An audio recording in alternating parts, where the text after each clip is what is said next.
So one, when you have the Audrey's Den, and what is the den itself? What is the den experience? Yes, so you can shop inside of it just like any other bookstore. So Audrey's Den it's an actual bookstore on wheels. It is inside of an 8.5 by 20-foot cargo trailer. Built it out, literally like myself for the most part. I got some help, but I was in there painting and putting together bookshelves myself. So I built that thing out. But yes, you can literally walk inside, shop around, look around, buy books, merch, talk about Audrey's Den, because Audrey's Den is also it's a nonprofit model bookstore because people don't understand the importance of them.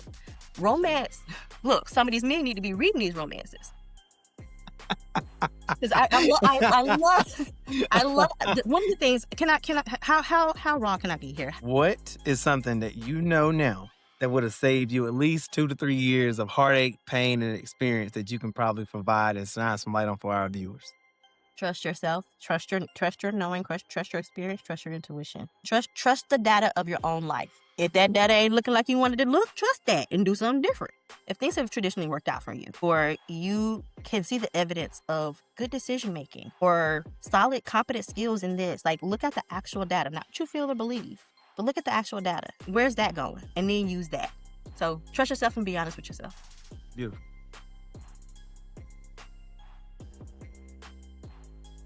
Hey, welcome to another episode of Talks with Ken. I'm your host, Kendrick. This is episode 16, or at this time, it'd probably be 20. I have no idea when I'm going to release it. But this is a place where motivation lives, inspiration thrives, and personal growth resides. And you guys, you heard it. It's an exciting day for the Talks with Ken community. I have a guest that I've been so excited to have on this show for some time. And when I thought about how I would introduce this show, this was probably the best guest that I could have envisioned. And without further ado, I'm going to introduce you to Dr. Shaquinta Richardson. Hello, doctor. How you doing? I'm wonderful. I was actually shocked to hear you say that. That made me feel really good. No, yeah, good. It's deserving. It's deserving. Let me start off with asking you this, and I want to get my viewers up to speed. I know who you are, and I know what you're capable of, but I want everybody else to. So, Miss Richardson, who is Dr. Shaquinta Richardson? That is absolutely a big question. And because of my background, I have a lot of practice answering it, Yeah. and the answer changes as I change and as I grow. I would say at the very core of me, I am someone who loves, values, and believes in the heart of humanity and people and the power and the importance of connection. I think As at the core of everything I do is that, and wanting to understand that and how to do that well and how to experience that well. Understood. I agree with you on that. Now, the doctor portion, what does that doctor entail? Okay, so I always say people, PhD, not MD. Yeah. So I have a doctorate in human development and family science. So PhD in human development and family science with an emphasis in marriage and family therapy and disability studies. What that means is, so I'll start with the human development and family science. What that means is the study of humans. What it study, study the development, the human developmental cycle from inception on up to death. Okay, so birth to death, both individually and relationally. So from the individual standpoint, how we develop and grow across the lifespan as individuals, but also how we do that in the context of systems. So in the context of family, in the context of our larger like social context, Yeah. community, culture, et cetera, et cetera, et cetera. Yeah. So that's that piece, but I'm also a therapist. So that's the marriage and family therapy part. So have you always been intrigued by being a therapist, or is No, it something new? No? Talk to me. absolutely. How did that come about? So it's this it's a We got winding time. road, and I try to okay, we got time. All right. I We try got to be time. concise because my path it is a winding one.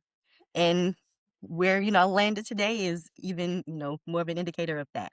Mm. So my back when I was growing up, Yeah. from the time I was a kid, I was a gifted kid. So I was gifted identified from early elementary school. And so, treated from on up. And so what do they tell gifted kids?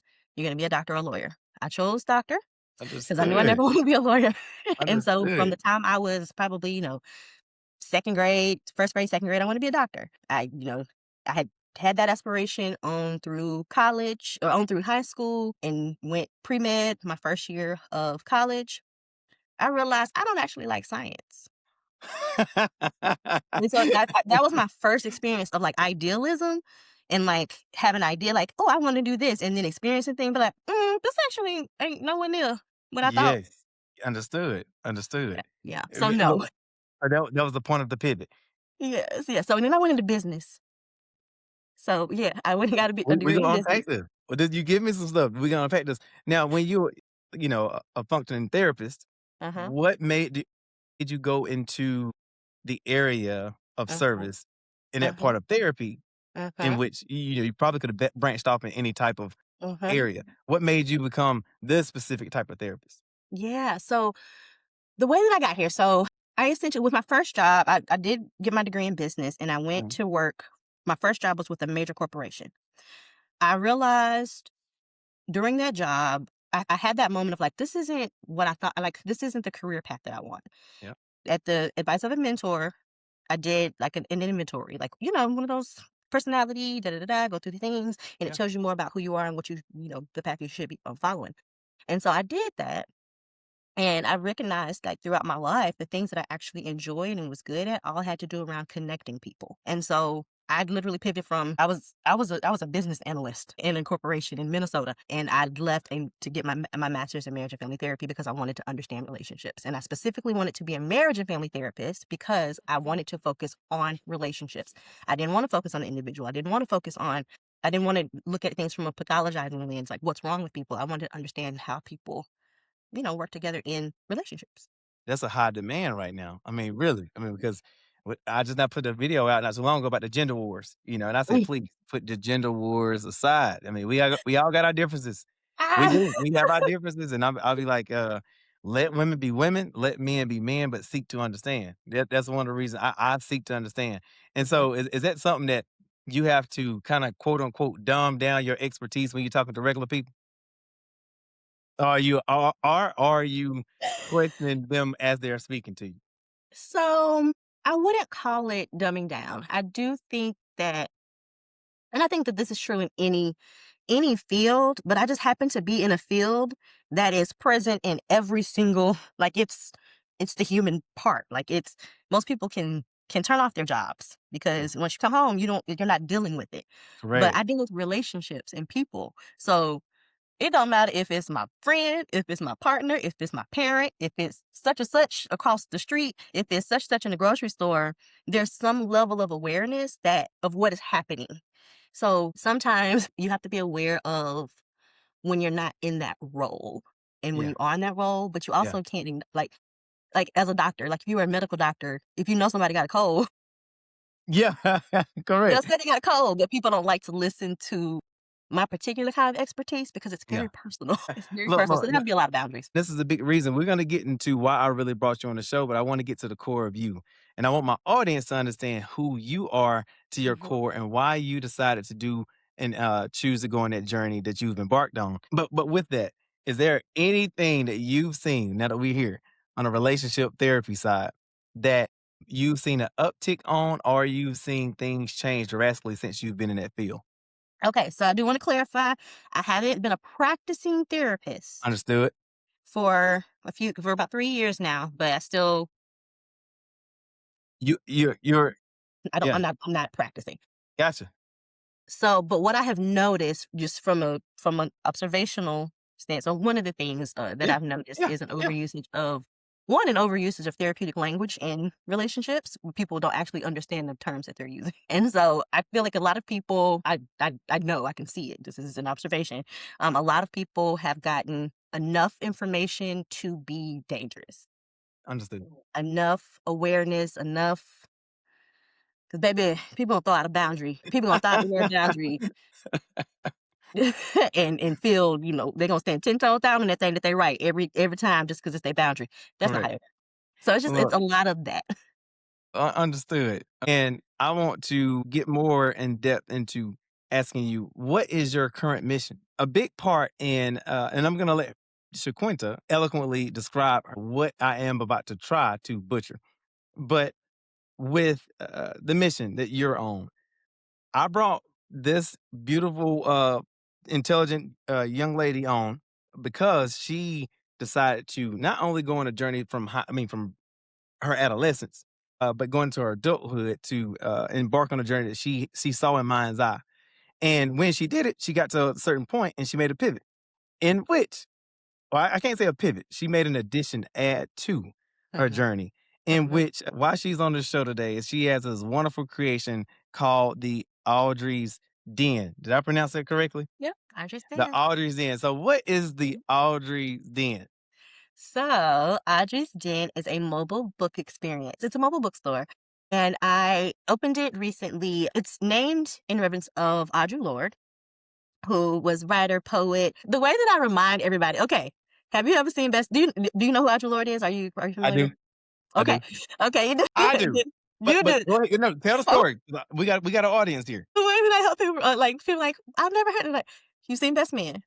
Best Man. I Remember the scene where Merch and Candy go outside? People, if you can't see my face on Radio Land, I do know what she's talking about. But that ain't where that name came from. Go ahead. Go ahead. Yeah. She's like, cause like when she rejects him, he's like, yeah, because if you didn't define yourself for yourself, then you'd be crunched into other people's fantasies for you and eaten alive. And she's like, yes, Audre Lorde, I know it. That is an actual Audre Lorde. Did you hold on to that name? You kept that name up here in your memory bank. And that No, talk it to just me. no, that was a later connection. I would identify myself as a feminist. A feminist scholar, feminist practitioner, all those things. And so in feminist studies, you learn about the prominent feminist figures. Audre Lorde is one of those. And her work has just spoken to me from the beginning. So even in my master's program, from master's program to doctoral program, her words have been inspirational, motivational. They kept me like, they kept the fire under me. They kept me encouraged. They kept me, what's the word that I'm looking for? Confident. Like they made me brave. They made Mhm. me brave. You mentioned feminist. Yeah, yeah.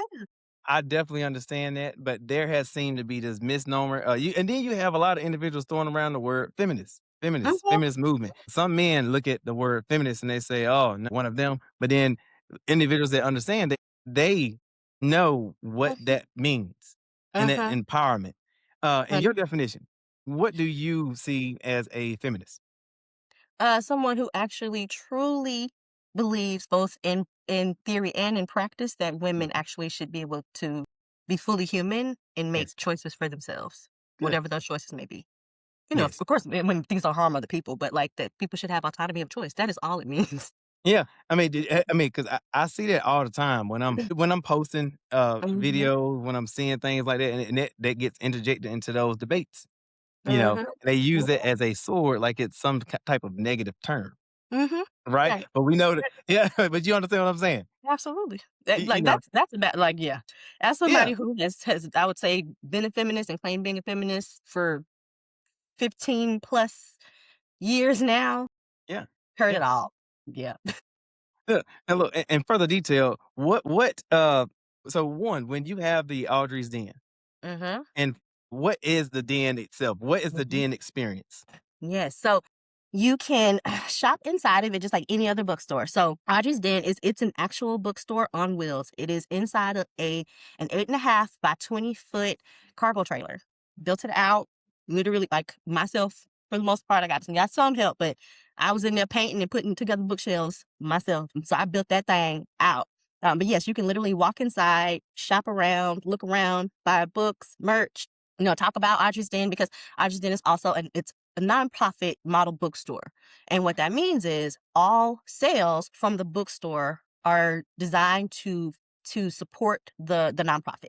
Okay, so the mission of the nonprofit, which is to promote literacy and wellness for Black youth and adults. And so Audrey's Den was founded to bridge literacy, reading, and wellness, well-being, mental health. So yes, I'm, selling books and it is a bookstore, but the larger mission is helping people to one, re-engage with their own imagination Mhm. because that's a lot of what we're lacking right now, imagination, creativity, and it's highly stifled by fear and need for survival.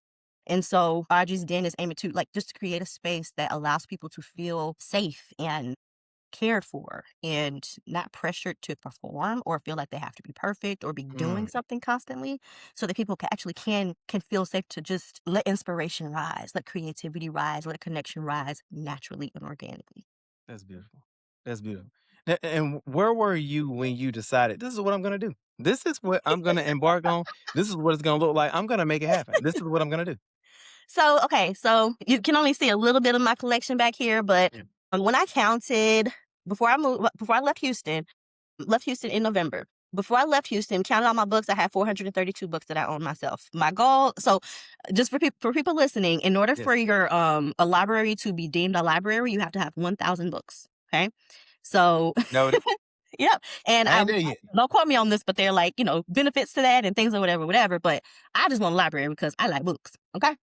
Uh, So I had 432 books. And so I love books. I love reading.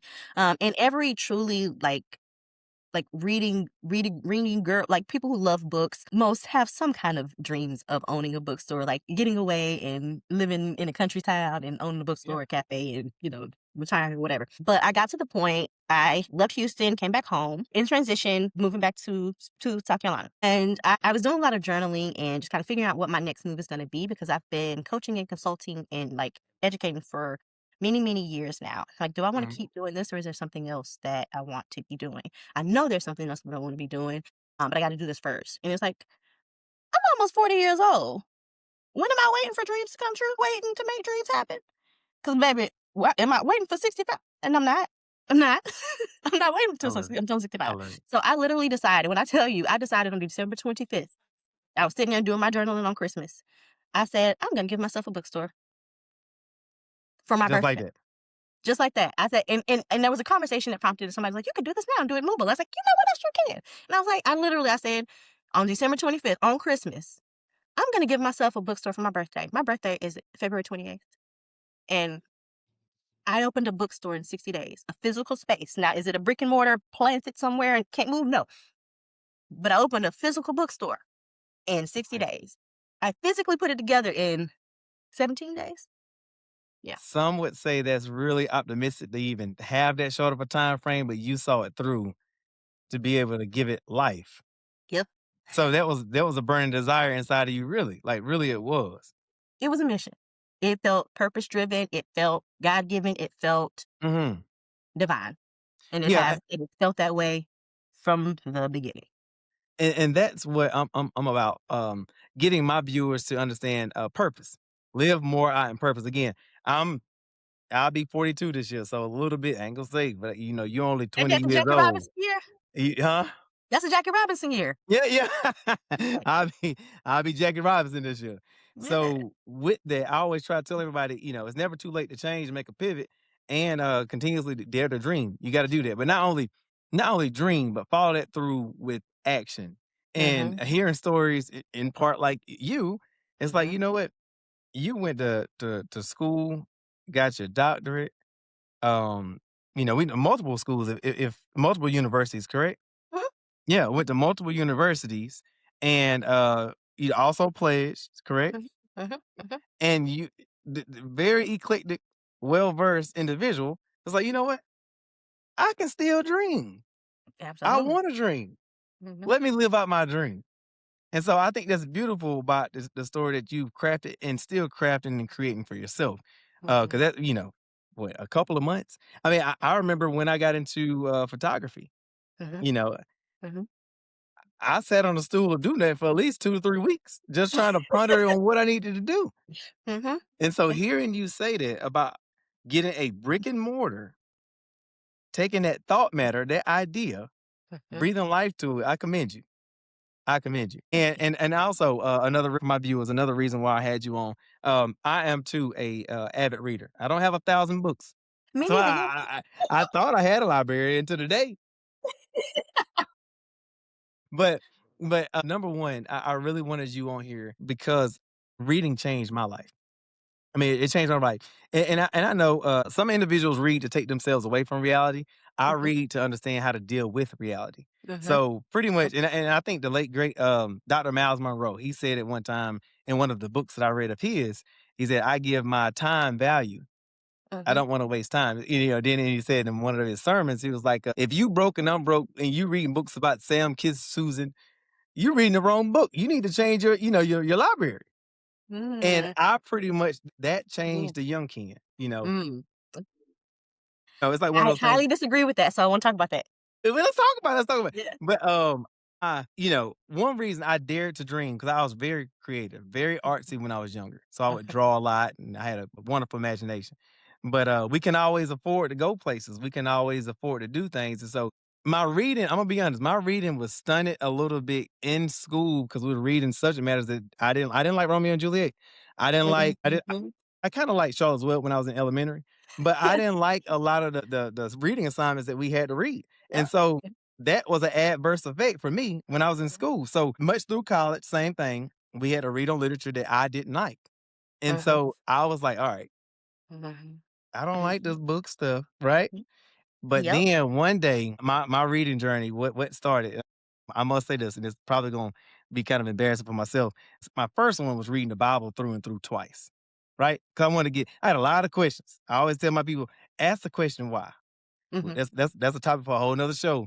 Yeah. Because some people might step on my feet on this one, but it's a topic for another show. But I did start there, and then I right after that I read the Rich Dad Poor Dad and the Dave Ramsey books, and I have not stopped putting down any kind of book. Now, what happened was it went from reading literature to financial literature. Because I always tell individuals, in order to dream, for most adults, you got to get above survival. Like in some way, you got to be comfortable with your life where you're at.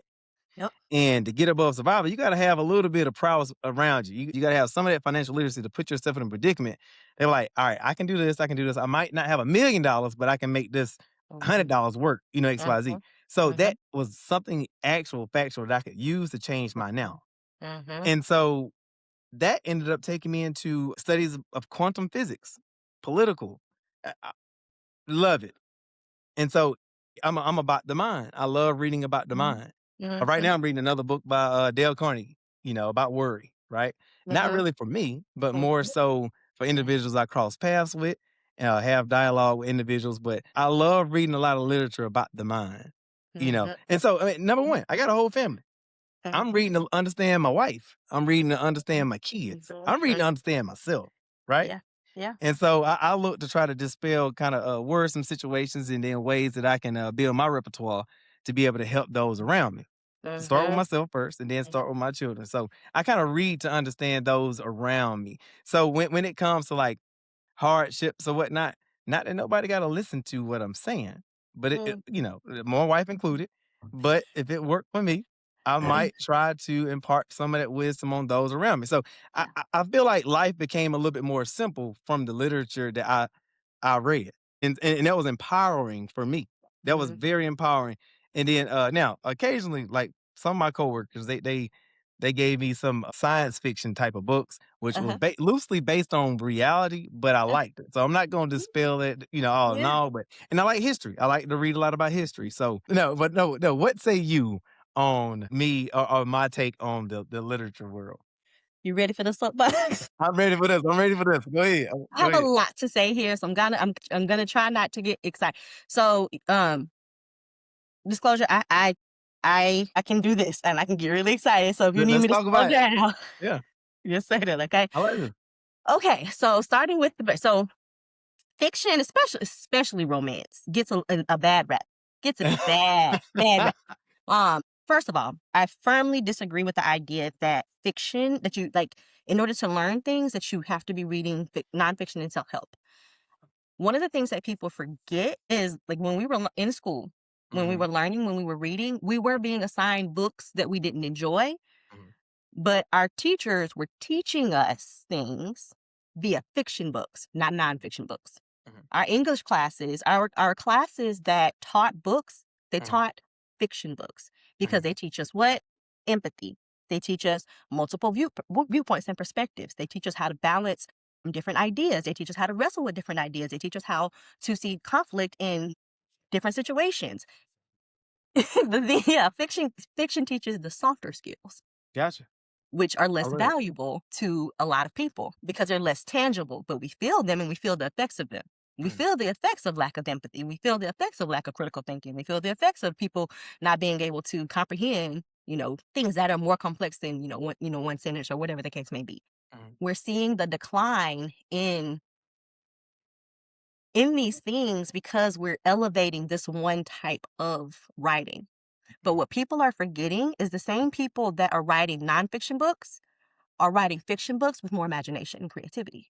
mm, The same concepts that you are wanting to learn from people that are writing nonfiction and self-help books, mm. they just giving it to you. And that's fine. Like, I value self-help books. I published a nonfiction book myself. We're gonna get into that. Yeah. Yeah, so there's value there. But that doesn't have to devalue these other things because people don't understand the importance of them. Romance, look, some of these men need to be reading these romances. Because I love one of the things. How raw can I be here? Hey, go How ahead. We need honest? we need to get the real. Go ahead, give me the real. One of my pet peeves is hearing men, especially black men, Yeah. criticize the system but only read books by white men. Oh, oh. Like, one of the things that Audrey says, the master's tools will not dismantle the master's house. Learn Mm, the tools, but actually learn from some people with some other solutions. mm. I It's like like, you're that. like, I want to learn more about my relationship. I like Are that. you married to a black woman? Are you reading things by black women? So, like, things like things like that. And that's not to you. That's to No, whoever. no, no. I got you. Majority of people who are writing fiction, even if it's romance, I mean, hell, do people like having sex? Yeah, yeah, yeah. So why not? Like, people are learning things through it. People are understanding. People are teaching. The people who are writing fiction books, not everybody has a degree from whatever, and they don't need to Yeah. because they still have valuable information to share. They still have valuable perspective. But a lot of these same people who we're lauding and like applauding over here on the nonfiction side, Yeah. they ain't got half the good sense either. But just because they published a book, people are looking at them like, "Duh." There are Yeah. so many underrepresented voices over here. Like, we know that black voices are underrepresented in publishing, but we don't seek out the black voices that are doing it. Like, when I tell you, if there's a book that you wanted to read by a black person, it exists. We'll say, like, we don't like, can't read fantasy or da da da da, but we will sit Game of Thrones. We sit there every week. Lord of the Rings. We'll We glued. tune in. Like, black people write these stories too. Women write these stories too. And they're amazing and they're robust. Like, the romances, these are not, women like, Fabio blowing in the wind. No, this is Tasha who got a master's, a MFA, from Spelman and decided she wanted to write about Black love and mental health representation Yeah. and a bipolar disorder or chronic illness and tell a beautiful love story while she does it. Mm, Such and such with a law degree who wants to write a thriller mhm. and, tell more about the law within it. So, yes, Look. it's one of those things that, like, there's a lot of limited thinking around the thing that is literally the most fundamental to our being, stories. Mhm, Stories and storytelling. We devalue the stories mhm, over the things that'll make us money, or we feel that'll make us money. mhm. I like how you said it, bringing it back to the creativity side. And I always tell my boys, dare to dream, even when you're an adult, dare to dream. Mhm, That's what gets you out of the bed mhm, every single day. mhm, mhm, So I've never really thought about it like that. I'm be honest. I never really thought about it as far as the creativity side of it. mhm, mhm, As far as my personal story, and I was definitely a dreamer, definitely a mhm, dreamer. But mhm. I was more into when I was younger, more into the comic books. And what was crazy is during my literature classes, mostly in high school and earlier part of college, my writings were always good because of my imagination. Mhm.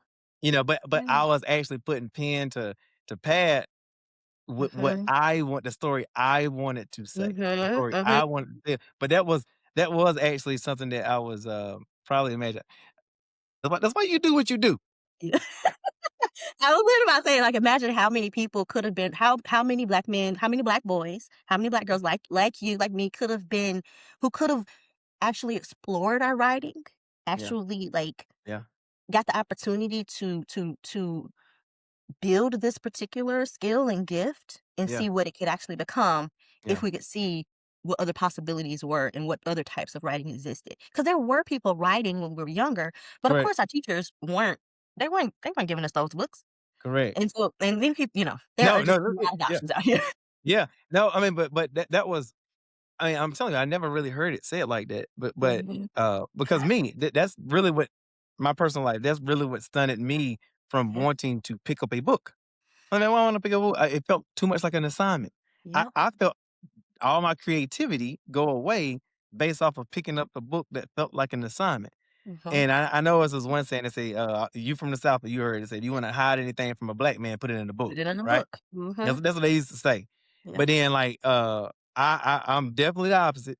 And I have my boys read, they've been reading in the summer, they reading at least 5 to, depending on how big or thick they are, 5 to 10 books. They Beautiful. got to on their Mhm. subject matter. I don't force them to read it, but on their subject matter, because I don't want to stunt their creativity in the way they should go. I Mhm. offer them advice if they want it. If I see them getting up the path a little bit, I might recorrect them. But Mhm. when it comes to that literature, that's huge. And I never thought about it that way Yeah. that you placed it. But now, touching back onto the romance novels, do you think women get lost in the sauce in the romance novels and they don't really want to deal with some of the real situations in relationship? So, Well, I can say men the too. I can say men too. Men might get lost too because men want I'm the same thing. Go ahead. I'm anybody's gonna say I'm biased anyway, but I'm gonna say I'll speak for myself and Okay, go people ahead. that I know read fiction. Read romance. Yeah. We read romance as fantasy. Uh-huh. We are well aware that men aren't doing that out here. But also, I'm also tell y'all, Yeah. and this is not in every romance book. Like some of these romance books, like we know, we like everybody is not gonna be a 9-inch billionaire Yeah. who is with the heart of gold, who gives back to the community and treats you like a princess. That's not going. That's not real. Yeah. But Yeah. there are some of these things that people are calling aspirational, and one of the things that's been helpful for me as a woman in the book community is like, I have a man tell me that's not realistic, but homegirl over here said, "Oh no, baby, my husband is like this, and so Yeah. are his friends. Mhm. So don't let Mhm. somebody tell you that this isn't possible. Mhm. It ain't got to be everybody, Mhm. but don't let somebody tell you that you can't have that because Mhm. it ain't them. I That's love it. perfectly fine, and that goes on both sides. I There love are it. always Correct. going to be mismatched expectations. I agree. I agree. I said me and my wife, we've been together for going on 23 years. Mhm. Married this year will be 18. And I remember when y'all got married. yeah, yeah, look, misplaced Yeah. expectations are like that's one of the biggest things. Like you just said it. I mean, Mhm. because you get into those things, you want the fairy tale, you want all that stuff, but then it comes to work. But the thing is, and I said this in some of my videos, is I always point the finger at me. I Mhm. mean, like, what am I not seeing? What can I do Mhm. more? What can I Mhm. provide more? Mhm. What can I alleviate from her plate? Stuff Mhm. like that. But now I didn't have that when I first got married. I was like, oh man, why aren't you doing like what I thought a woman should Mhm. do? From a Mhm. man's perspective, right? That's incorrect. And I think that premise is flawed. I'm gonna say probably from most men Mhm. because they want a woman to act and be a certain way. Mhm. And then now that's exasperated now more than ever with social media. We we we Yeah. we're comparing something that's really not something that can be compared. But let me switch gears a little bit. You're a published author. How was that process? How did that process go? How did that come about? Yeah. And how many books have you published? So that's a weird. Okay, it's a weird thing to say like publish out. So, well, technically, if you published a PhD, you published a book. So that was the first one. But I actually published an edited book with a friend of mine. I was like, I could grab this over here, but edited book with a friend of mine. But it's an academic book. So it's Gifted Black Women Navigating the Doctoral Process, Sister Insider, which I've is seen it. inspired by Audrey Lorde's Sister Outsider. I've seen it. And so it's us along with my details are it's been a few years, y'all, with several other women from our doctoral, from our university. So a few of our friends, all contributed, various chapters on different topics, life topics, like being married, as a gifted Black woman in a doctoral program. I'm having children, being first generation. So the editor, co-editor, and myself, we wrote one on being first generation, like coming from, low income backgrounds, X, Y, and Z. Several of them dealing with mental health issues, dealing with tragedy. So different life experiences that we knew we all had, and how the community, like how us within community supported each other in spite of the system that we were, working within. How did that collective agreement, "Hey, guys, we're gonna go ahead and, uh, cumulatively go and write this book. We're gonna" how Mhm. does something like that come together? Yeah. How does something like that come together? Yeah, so with an edited book, the editors bring everybody together. So it was myself and Dr. Brittany Anderson, and we literally thought this up. We were meeting to write together. So, writing date at the CAF. And we were like, we should write this book. That was in 2016, before either of us graduated. We didn't actually write the book and bring it together and get, all of the people coordinated to send this book out, proposal, and get it published until 2021. And then it got published in 2023. Process. Yeah. So it was, yeah.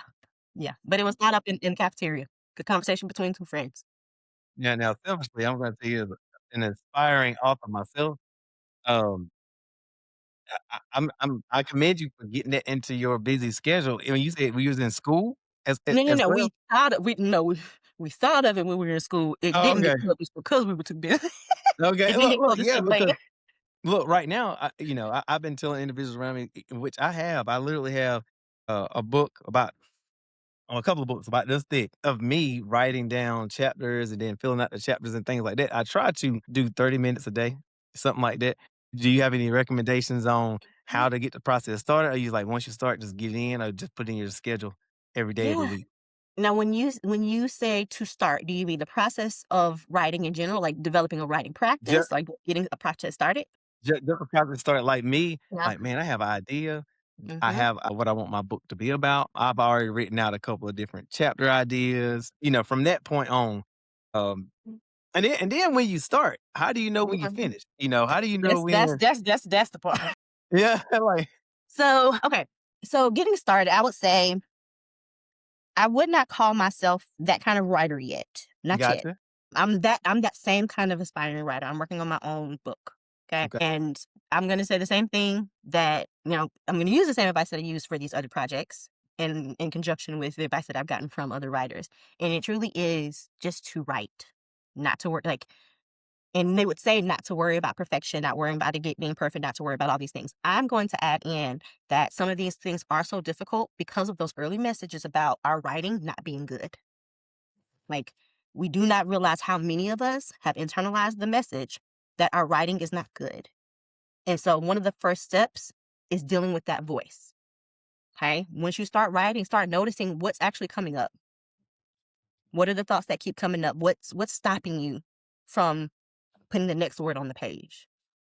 Okay. And so in the times it's like just write. Okay, if there's a block, explore the block. Get curious about the block Mm, instead of trying to push yourself. cool. Be gentle. Because a lot of people like just if you really wanted it, like that harsh, like that don't work.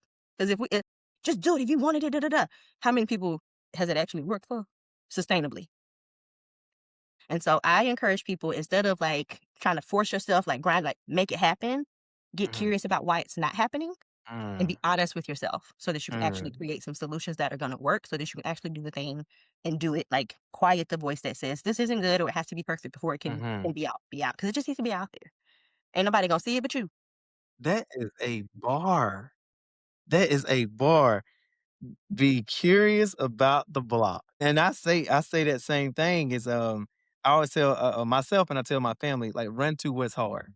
Uh-huh. Because once you run to what's hard, a lot Mhm. of things will quickly reveal themselves to you. And then, Yep. like, honestly, once you conquer it, you feel a lot better about yourself, Yeah. So Exact- that's something that I can be curious about that's that's Mhm. pretty good. Mhm. Have you found that you've overcome a lot in just those processes, like seeing things come from thought matter to actual Mhm. physical representation? Mm. I've had like that, like full stop. Absolutely, 1000%. One thing that I pride myself on, I don't just be talking to be talking. If Yeah. I'm saying it's because I've had to do it and I've had to do it more than once, and so I know that it's a thing and not just a me thing, or I've seen it, whatever. Like absolutely, it's with anything.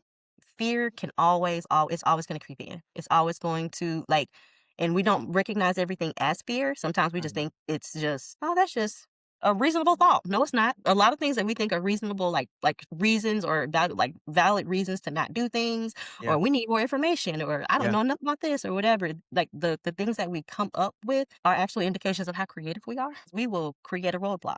Talk to him now. Uh, so yeah, it's I had to recognize early that Mm. whatever my brain is telling me about what I can't do, one, I don't have the luxury of not listening to it because I can't stay right here. I can't. Like some people, they where they at is comfortable. Baby, no, no, no. I can't stay here. I got to go. So this might be scary. I might not like it. I might not know my life models. I'm gonna figure it out. And I will always figure it out. How you think I opened the bookstore in 60 days? Because I'm gonna figure it out. Before I even started, I had 12 contingencies for every possible solution that I had.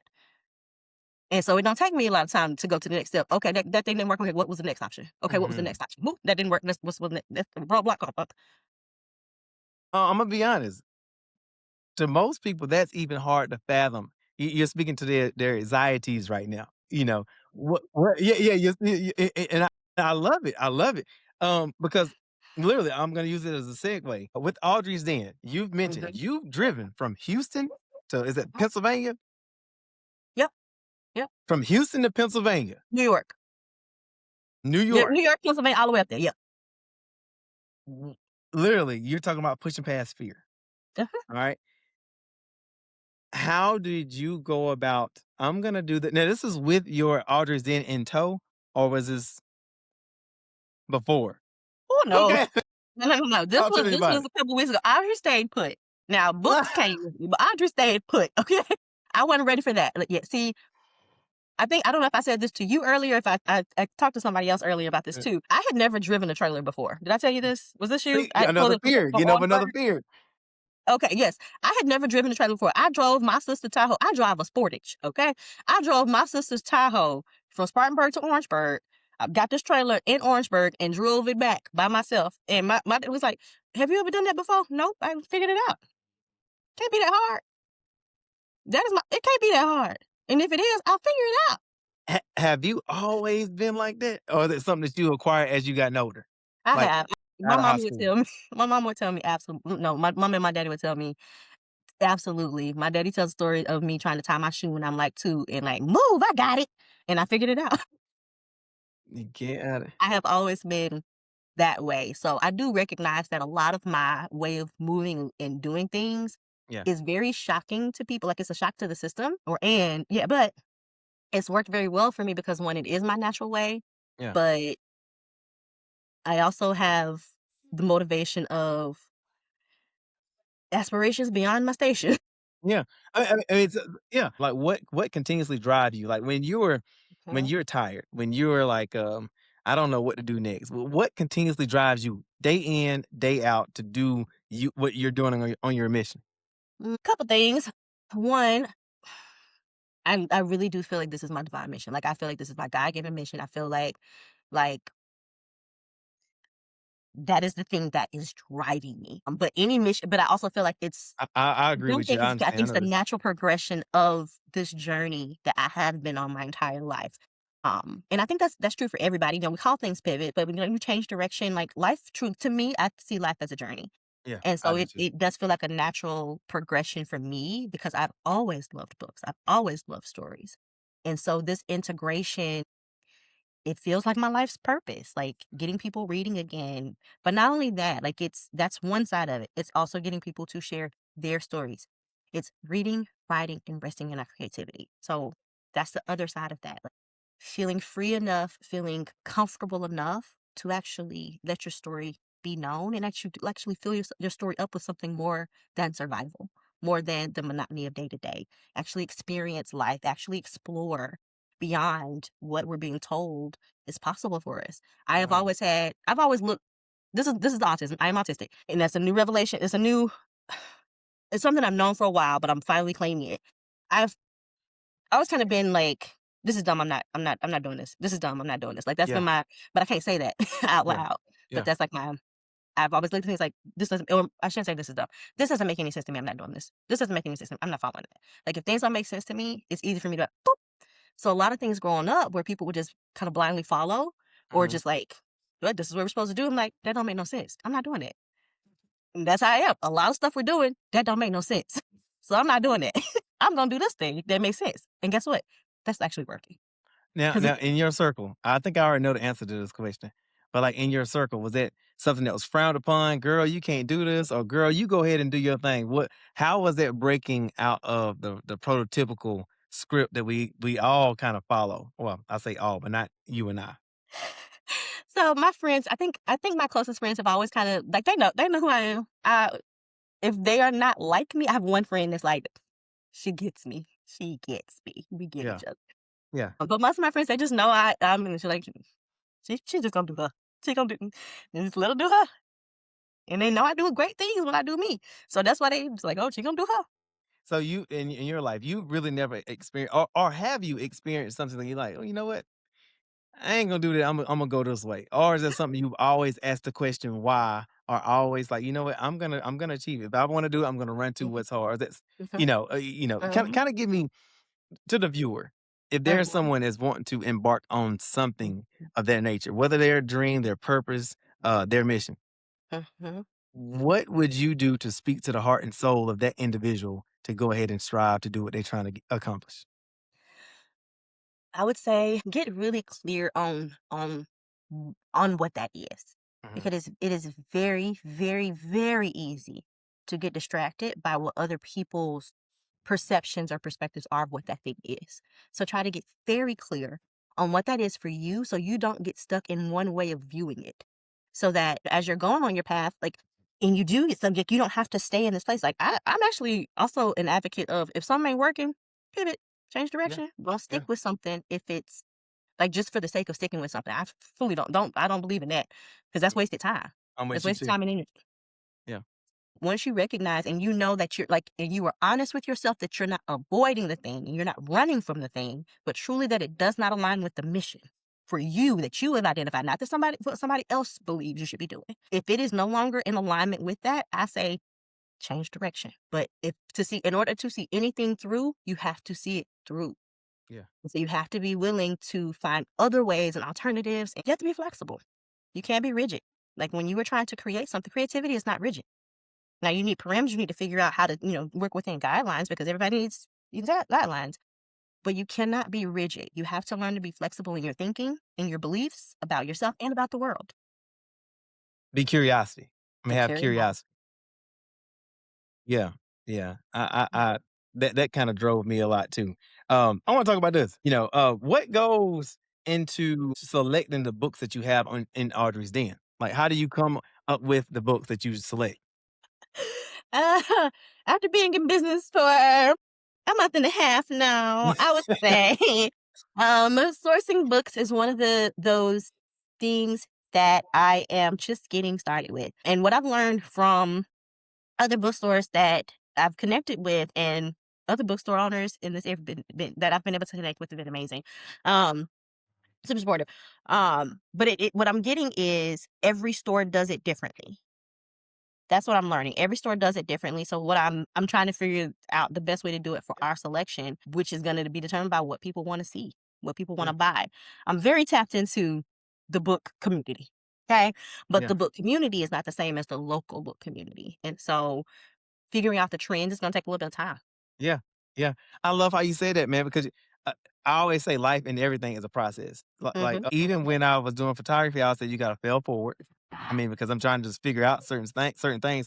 Even like when me doing right now, this podcast is Hmm. certain platforms that I tried to use before that didn't really work for my schedule or time Hmm. consuming. So I always tell individuals it's okay to fail forward. And one of my mottos is try quick, fail.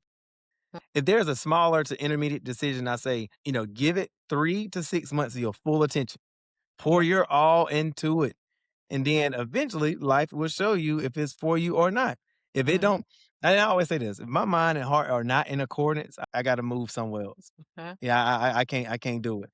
Now, I don't know if age plays a part of it, but when I say purpose driven right now, like Hmm. purpose driven, and again, that's why, your story, speaks volumes. And I too implore individuals to follow your progress. Mhm. And again, shop at Audrey's Den, as will I. Yeah, yeah, as will I. But let me ask you this question. How do you choose the stops in which Audrey's Den goes to? How do you choose the locations? Or is it like a sporadic thing you go as the wind blow? It's I won't say go yeah, I mean, kinda. Yeah, it's, reaching out to people, reaching out to local coffee shops is what I've been doing, like, not reaching out to people, coffee shops that will like to partner with us and let us come and, be there in their space. Also partnering with like schools or universities for programming for the schools. So like it could be anywhere from us seeking out the like festival or other vendor opportunities or an event or whatever the case may be to people can book us. We have a booking link. People are able to book us for their event, whether it's a personal event, like a like personal social event, or larger group events. So yeah, our schedule is open for different events. People can go online and kind of see where we are. Our current schedule is on Instagram, and we're updating it as it's filling up. But since we're new, there are lots of options currently. Awesome. Awesome. I'm very much trying to help those that's on the stool of doing that and try to craft out their dream vision life as you've done for yourself. How does one go about having the financial means? Is it creating a work from home type of thing? Because I'm very much one of those individuals that you got to do your have tos for your want tos, because your Mm-hmm. have tos to make way for your want tos. Mm-hmm. But you got to kind of do that. Mm-hmm. And it, and now I tell you my story after you enlighten us on yours. But how did you like? You know what? I got to do this. I got to do this in order to make this thing mobile. Going from a brick and mortar, Mm-hmm. something that's stationary. How do you craft that out? Okay, I'm gonna be honest. Yeah. So with my background, Yeah. I do not typically have a position of like waiting until I have everything I need before starting. I love it. Because if I did, I wouldn't have started nothing. I wouldn't have gone to college. I wouldn't have gone and done any of the things I've done. What I have always focused on is my resourcefulness. And that's what I focus on with other people. Like, what are your actual resources? What are the, like, there is a way. And I could tell when I'm working with people, I could tell people who ain't never had to figure nothing out. Like, like, like, how do I do this? I could tell you. I could tell people that who ain't never had to figure nothing out. Because something like everything, when they say everything's figure outable, most things are figure outable.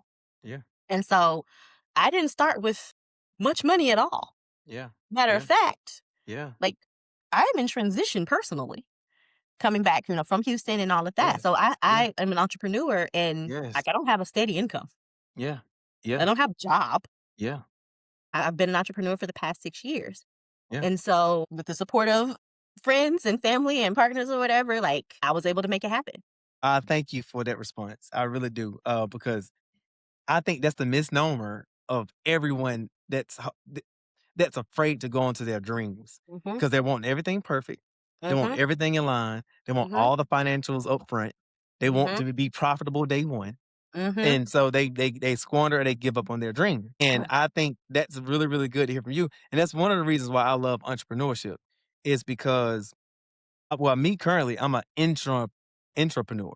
So Mhm. I've very much got a stable position that I've been in for like the last, 19 years, Mhm. but I Mhm. have enough flexibility to be able to craft out the life that I need to do in my personal life.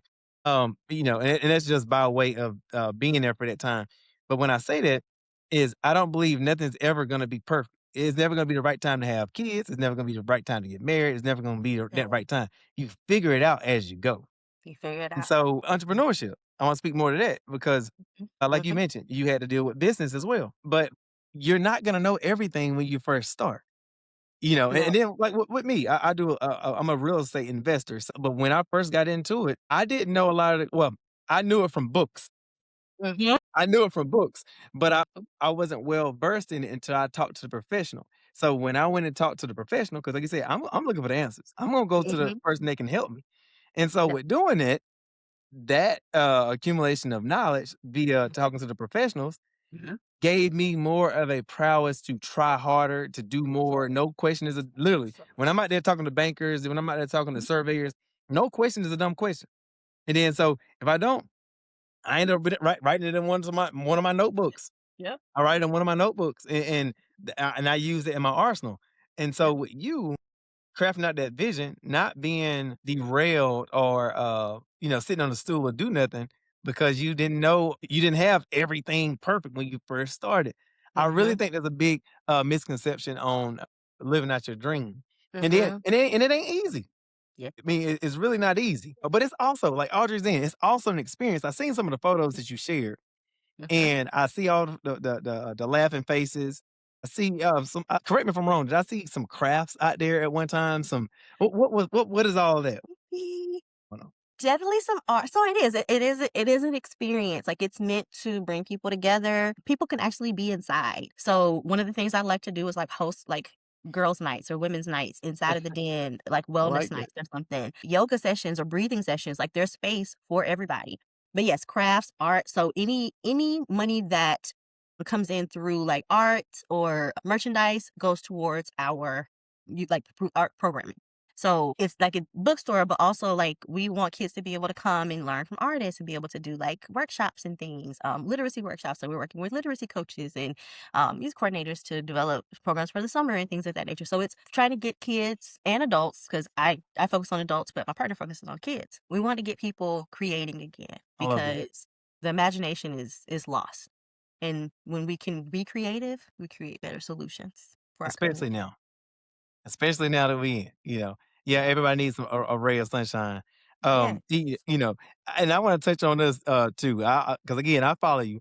What is your random music? What is your random story time? Talk to me about that, the viewers. Which ones? Or just in general? You They're literally just me. One, they're me practicing talking on the internet again because I had gotten really comfortable on the internet a few years back. Well, that's not true. I've never actually been comfortable. But I had gotten more practice with it. But I've been not posting and sharing as much, and I just wanted to do it differently than I have done it in the past, yeah, and so I'm just practicing and just sharing more authentically. Social media has gotten too serious, specifically Instagram has gotten too serious for me, and too like, there are too many rules, too yeah. many, like, "You gotta do this to be da da." No, baby, I'm on here to connect with my friends, and I want them to know about my bookstore, so I'm gonna treat it like I wanna treat it. Imma act like I wanna act on social media. I'm not following these rules. Who these people? Who That's how I feel like, "Why are we" You walking to the beat of your own drum. You literally walking to the beat of your own drum. You Right. cracking out like I don't want to. Yeah. And so I'm promoting the value of stories and storytelling, and so I'm just like, I'm just sharing my stories. I have stories to share, and some of them are funny, and some of them are not. And so Look, I seen this is a little side topic. I seen one of your random videos of you talking about the importance of understanding insurance. How insurance yes, yes. and the reason I bring this up is you are very versed in a lot of different areas when I say that. Do you Mhm. think it's important for one to just in general, do you think it's important for one to at least know a little bit of everything? I know they say what is that saying? To say you can know a lot about a little bit A something. little about a lot, or a lot about a little. Yeah, yeah, And yeah, yeah. I So think you should know both. yeah, I yeah, think you okay, should okay. know a Talk to me lot about it. about something. You need to specialize in something. Yeah, But I yeah, do think it's important to know at least a little bit about a few, maybe not everything, but yeah. a few different things, because it's a lot easier, one, for people to get over on you, but two, for you to not know what your options are when you don't know how things work. A lot of the things that I've been able to do in my experiences Yeah. have been because somebody just random, like a random somebody said, no, you can't do that. And I'm like, why not? And ask a question, and they just wrong. Like, one of the things I need everybody, and this is one of my soapboxes. Talk to me. We gotta de-elevate people. Like, Go ahead. we think that people, like, we think of a person, if they're in a position, then that means authority over my path. Yeah. And oftentimes this person is just they are your neighbor who are answering the question, and that answer may be right or wrong. And I'm gonna tell Mhm, y'all, it's not always right. mhm, Okay? It's their level of knowledge of the question that you were asking. mhm. And so when people don't understand, like, oh, let me go check into this. Is this actually a no, or is this person? And so a lot of things I've been able to do, I've been able to create a new solution Mm, by figuring out what mhm. is, like, where the guideline is and where it's not. And so I've created a lot of opportunities for myself. That's been study abroad opportunities. That's been liaison opportunities to get hours for different requirements that I've needed to be able to like basically strategically complete requirements and things that I needed to complete and do the things I need to do because I'm not thinking it has to be done this way. And that came by way of trying. That came Oh, by way of asking the questions. That came by way mhm. of testing. You Yeah, know? and I was like, this is another funny thing. It's Yeah, funny, but it's not. yeah. One of my like foundational principles comes from Players Club. I don't trust anybody's information but my own. Trust but verify, okay? You can get information from anything. You can get knowledge from anything. I'm not You well, can. But just make sure that you get the whoever you get the knowledge from, make sure they know what they're talking about. yeah, That is the yeah, key. People yeah. will listen to people without considering, without any personal reflection. Receive, Mm, listen, but actually filter through your own being mhm, to see what's relevant and what's not. mhm, mhm. Because now you're over here doing some stuff that don't make no sense. And now you out here looking silly. I agree with I really agree with you. And but I'm gonna get to the point of closing it out. I know I've held your time a little bit, but I have a couple more questions that I want to get from you. Okay, I want to introduce my last random three questions I want to ask every guest. Okay. Okay, my last random three questions. Okay. What is the best advice you've ever received? Don't trust anybody's information about my own. Okay, okay, Honest, as an all right. adult. As an adult. I agree with it. I would say you got my thing is you got to go ahead and get information for yourself. That's what I say. Trust your own knowing because you're an adult. Stop looking to other people for permission and validation of yourself. Like you're looking to another adult Mhm. to have sovereignty over you. I love it. I love it. Second question. What is the best piece of advice you could provide to our viewers today? Go out and explore. Go do something fun. Go do something that doesn't require you to, like, it doesn't even have to cost money. Just go do something that you wouldn't normally do and try to actually enjoy it a little bit. All right. Breathe into it. And last question. What is something that you know now that would have saved you at least 2 to 3 years of heartache, pain, and experience that you can probably provide and shine some light on for our viewers? Whether it's in your Oh, entrepreneurship journey, class, school selection, friends, relationship advice. trust yourself. Trust your knowing. Trust your experience. Trust your intuition. Trust the data of your own life. Yeah. If that data ain't looking like you wanted it to look, trust that and do something different. But if it's looking like if you have strategic not strategic, if things have traditionally worked out for you, Mm, or you can see the evidence of good decision making or solid competent skills in this, like look at the actual data, not what you feel or believe, but look at the actual data. Where's that going? And then use that. So trust yourself and be honest with yourself. beautiful. And where can my audience find you, on social? And where can my audience be looking for the next stop at Audrey's Den? How can they find you?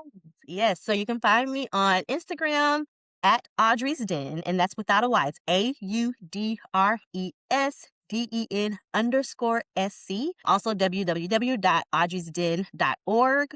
And we'll be in some other parts of the state throughout the month. I'll be back in Spartanburg at the end of the month, I'm going to at the make sure. last week in April. But the details are not confirmed. They're not solidified yet, so I don't want to give the details just yet. Uh-huh. But we will be back in Spartanburg, and I will let you know. But ways, people can support us Yes. in person and online. We have Bookshop. So bookshop.org is an alternative to Amazon, where all of their their proceeds go to independent bookstores. Okay. And so if you shop Audrey's Den as your online bookstore, 30% of the proceeds go to Audrey's Den. And so that's one way you can support us from afar. Libro FM, same thing. Libro.fm is like an alternative to Audible or Awesome. like audio listening. So these are independent supported organizations. All right. Ladies and gentlemen, you heard it. This is Miss Dr. Shaquinta Richardson signing out. Shaquinta, I really loved our conversation today. I know individuals will look back on this 2, 3 months from now, getting a lot of good gems and insights from your experiences. And again, Awesome. thank you for coming on Talks with Ken. All right. To our I next have conversation. And I can't wait to see you at the bookstore. I'm gonna be there. I'm gonna so be there. Let me know. excited. Let me I know I will. am. I will be there. All right. All right. Thank you, and enjoy the rest of your day and enjoy the rest of your time. I appreciate you. You too. All right.